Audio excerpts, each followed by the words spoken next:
Hello दोस्तों, मैं आपका बहुत बहुत स्वागत करता हूं आपके अपने channel Indian institute of stock market में। आज जो है हम डिस्कशन करने वाले हैं कि गोल्ड का ओवरऑल आगे का सिनेरियो क्या लगता है।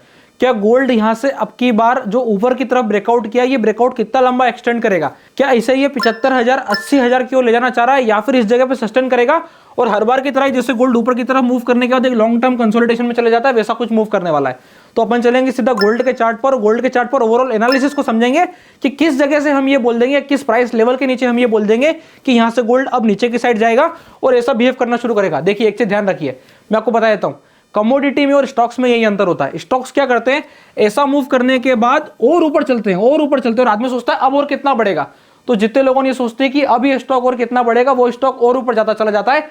अब ये स्टॉक कितना और नीचे गिरेगा, वो स्टॉक और नीचे गिरते चले जाता है। ठीक इसका अपोजिट जब हम ये बात कर रहे होते हैं कि ये कमोडिटी है, तो देखिए कमोडिटी हमेशा स्टेबिलिटी के साथ चलती है। अब ये बुलियन कमोडिटी है, तो यहां पे क्या होगा कि प्राइस चलेगी, साइडवेज होल्ड होगी कुछ समय तक, जब तक फर्दर और कुछ अलग सिनेरियोज नहीं डेवलप होते।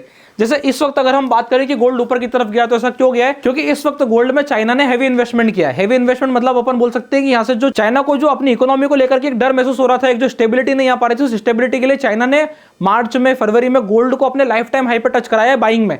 इससे क्या सिचुएशन बनी कि गोल्ड में हमको एक्सट्रीम तेजी देखने को मिली। अब इस एक्सट्रीम तेजी की सस्टेनेबिलिटी आएगी, तो जी हाँ बिल्कुल एक सस्टेनेबिलिटी आएगी। तो इसलिए मैं सोचा कि गोल्ड पर जो है एक एनालिसिस होना चाहिए कि यहाँ से गोल्ड, अगर हम स्पेसिफिक लेवल्स पे बात करें, टेक्निकल्स पे बात करें, तो किस लेवल के नीचे हम बोलेंगे कि इस वाले लेवल के नीचे अगर प्राइस निकल जाएगी तो आप समझ जाइएगा कि गोल्ड की एक्सट्रीम तेजी खत्म हो चुकी है।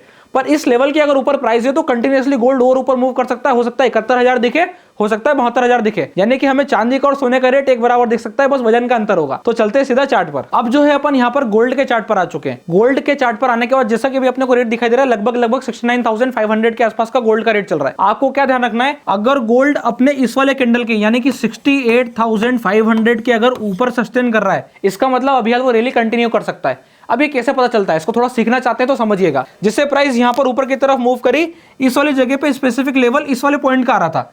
अब ये हम कैसे निकालते हैं, इसको निकालने के लिए हमें फेयर वैल्यू गैप का इस्तेमाल करना पड़ता है, जो कि मैंने मेरी प्रीवियस वीडियो में बताया है। मैं आपको बताता हूं फेयर वैल्यू गैप क्या होता है।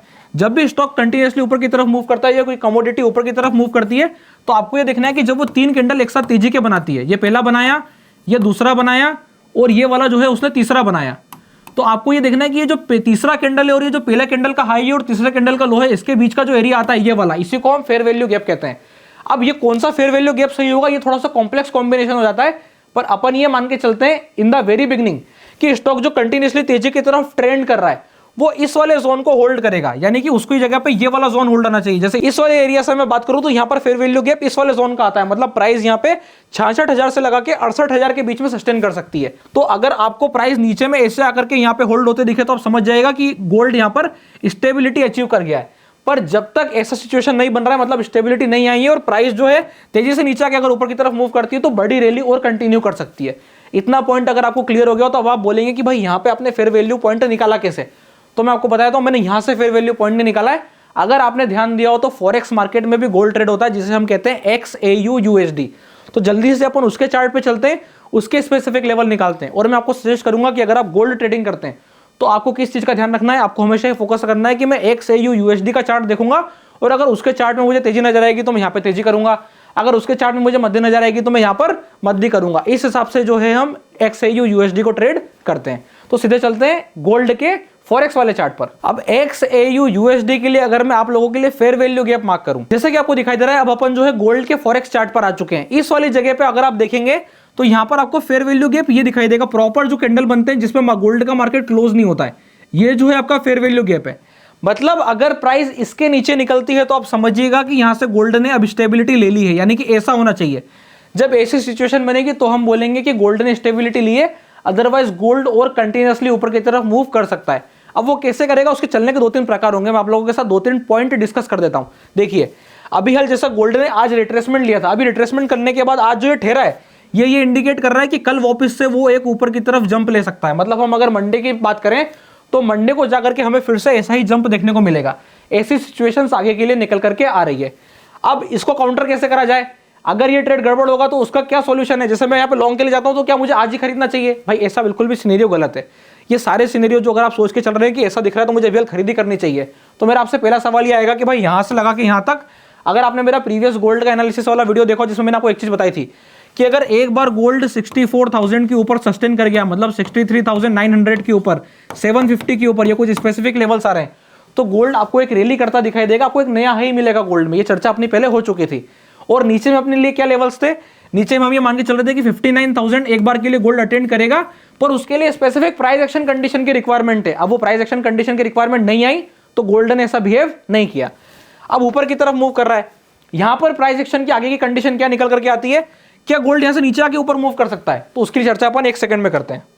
नीचे आके ऊपर मूव करना मतलब सबसे पहले मेरे पास ये वाला एरिया मार्क हो जाना चाहिए कि इसको तो टच भी नहीं करना है या फिर सिर्फ टच करना है। तो अगर गोल्ड ऐसे में नीचे भी आता है तो जितने लोगों ने सोच रहे कि भाई अब गोल्ड में मद्दी आ गई है, वो सोचना थोड़ा सा गड़बड़ है। क्यों? क्योंकि यहां से टच करने के बाद प्राइस वापस से ऊपर की तरफ मोमेंटम कर सकती है।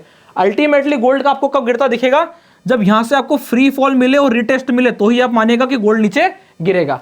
अब आगे ऊपर चलने का सिनेरियो क्या रहेगा, तो ऊपर चलने के लिए यहां पर क्या होगा, इस वाले एरिया में प्राइस आएगी, टच करेगी और ऊपर की तरफ मूव करके होल्ड करेगी, और सस्टेन होने के बाद फिर जो है आपको फर्दर ऊपर की तरफ मोमेंटम मिलेगा। यहां से 2-3 सिनेरियो से प्राइस ऊपर की तरफ चल सकता है। अब क्या इसी वाले कैंडल पे यहां से ऐसा मोमेंटम मिल सकता है? जी हां, बिल्कुल मिल सकता है। ये तो एक कंटिन्यूअस ट्रेंड चल रहा है। अगर कोई बहुत छोटे टाइम फ्रेम के लिए बात करेगा तो वो चाहे तो इसको भी प्ले करने के लिए जा सकता है, पर फिर उसके लिए स्टॉप लॉस ये थोड़ी ना बनेगा। उसके लिए स्टॉप लॉस क्या बनेगा, यही पॉइंट ही उसका स्टॉप लॉस बनेगा। तो ये चीज का आपको ध्यान रखना है कि आपको आगे चल के गोल्ड को कैसे ट्रेड करना है, वो एक पॉइंट इंपॉर्टेंट हो जाता है। कि अगर मैं ऐसे कल के लिए प्लानिंग करता हूं तो मैं ये मान के चल रहा हूं कि मैं एक ऐसा ट्रेडर हूं जो एक एक कैंडल पे आगे ट्रेड कर लेता है। अगर आप ऐसा सोच के चलते हैं कि मैं इस वाले कैंडल को ट्रेड करूंगा, मतलब आप हर एक एक कैंडल को ट्रेडिंग कर सकते हैं। अगर ठीक इसके अपोजिट में ये वाले व्यू को सोचता हूं, इसका मतलब मैं क्या हूं, पोजिशनल बायर हूं। पोजिशनल बायर मतलब मैं क्या करूंगा, अपने MCX पे जाकर के और वहां पर डिफरेंट लेवल्स लगाऊंगा कि भाई 68,500 पे गोल्ड है तो थोड़ा बाइंग करना, 59,000 पे है तो थोड़ा बाइंग करना, 59,200 पे है तो थोड़ा बाइंग। अब जितने भी लोगों ने बोल रहे हैं थोड़ा बाइंग, क्या भाई आपने सुना होगा गोल्ड एम, तो गोल्ड एम जिसमें 1 रुपए में 10 रुपए होते हैं, तो जैसे जैसे नीचे आते जाएगा हम वो 10 रुपए वाले कॉन्ट्रैक्ट लेते जाएंगे और धीरे धीरे करके एक्यूमुलेट करके एक बड़े का स्टॉप लॉस लगाएंगे। तो ये तरीका क्या हो गया, पोजिशनल ट्रेडिंग का तरीका हो गया। तो इस हिसाब से डिफरेंट तरीके होते हैं ट्रेड करने के। तो सबसे पहले आपको आइडेंटिफाई करना है कि आप कौन से प्रकार के ट्रेडर हैं। क्या यही तरीका मैं स्टॉक्स में अप्लाई कर सकता हूं? बिल्कुल अप्लाई कर सकते हैं। बस एक चीज का ध्यान रखना है, क्या स्टॉक्स का मूव विग्रस होता है, मतलब वो करेक्शंस लंबा करते हैं। कमोडिटी का मूव विग्रस नहीं होता है, मतलब वो करेक्शंस छोटा करेक्शंस करता है। यहां से हमको दिखेगा प्राइस ऊपर चलने के बाद आपको आने वाले समय में ऐसा भी दिख सकता है कि अपन देखेंगे जुलाई तक बोले गोल्ड सिर्फ इसी प्रकार से मूव कर रहा है, मतलब इसी जोन के अंदर में सस्टेन हो गया है और सब लोग फिर भूल जाएंगे कि गोल्ड इतना ऊपर पहुंच चुका है। और आने वाले समय में हम देखेंगे अगले साल फिर हमको गोल्ड और तेजी करता दिखेगा। इस चीज का ध्यान रख करके थोड़ा सोच समझ करके कमोडिटी और स्टॉक्स में अपनी थ्योरी को अप्लाई करें और अपनी चीजों को टेस्ट करें। कमोडिटी में ऊपर में बाइंग करने में दिक्कत नहीं होती है, पर स्टॉक्स में ऊपर बाइंग करने में स्टॉक्स फंस सकते हैं। इस चीज का ध्यान रख करके थोड़ा सा ट्रेड प्लान करना चाहिए। आई होप आप लोगों को गोल्ड का एनालिसिस समझ में आया होगा, जिसमें हमने की पॉइंट क्या मार्क किया है, भाई 68,500 जो है हमारे लिए इंपॉर्टेंट लेवल है। तो इस चीज का ध्यान रखना है, उसके अंदर प्राइस आके टच कर सकती है, होल्ड कर सकती है, सस्टेन कर सकती है और वापस से रिबाउंड कर सकती है। नीचे की तरफ प्रॉपर सिग्नल मिलेगा, बिल्कुल वी शेप का फॉल मिलेगा। ये थोड़ा सा डिफिकल्ट है, वो तब दिखेगा जब हमको ये वाला स्पेसिफिक लेवल टूटता दिखाई देगा, यानी कि 2160 के नीचे जब इंटरनेशनल गोल्ड में प्राइस नीचे निकलेगी तो आप समझ जाएगा कि अपने यहाँ पे गोल्ड नीचे की तरफ मूव करता दिखेगा। आई होप आप लोगों को ये गोल्ड का शानदार सा एनालिसिस पसंद आया होगा।